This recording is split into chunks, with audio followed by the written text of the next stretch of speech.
11 км обща дължина на пистите с различна степен на трудност за по-добри скиори, за по-начинаещи беби лекчета. Никакви забележки, вече има сняг, има и всякакъв сняг.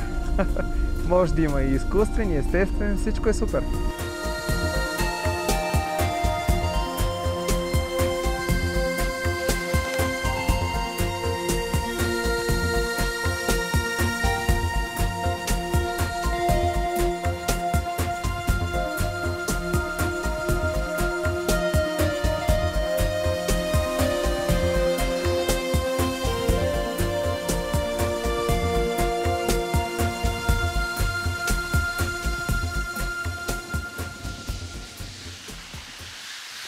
Es un país precioso donde pueden encontrar tanto montaña como playa, deportes de invierno, deportes de verano.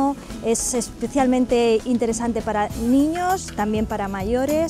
Creo que la gente es extremadamente cálida, acogedora y creo que tenemos mucho en común españoles y búlgaros. This is our third year to come to Chapelari, and we will be back next year. And this year we brought another family with us, another Irish family, and they will come back probably next year too.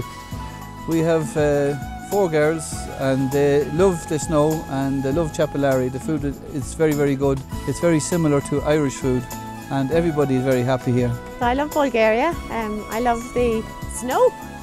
Un país que merece la pena visitar.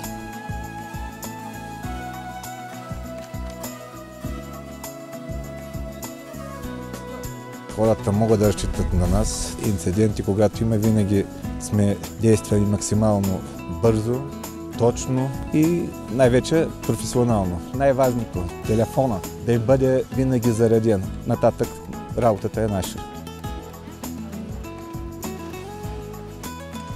Мисля, че българите са много талантливи и много качествени спортисти. И не един и два пъти са го доказали.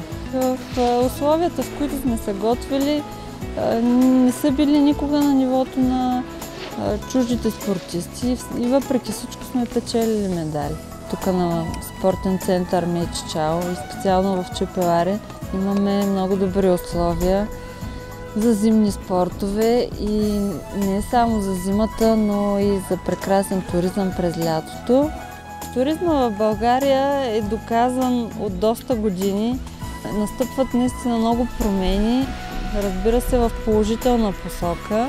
И аз много се надявам, че това ще бъде много добър отрасъл за българската икономика. И ние сме държава, която има и планина, и море, и балнеология, и спа туризъм, така че има за всички има място.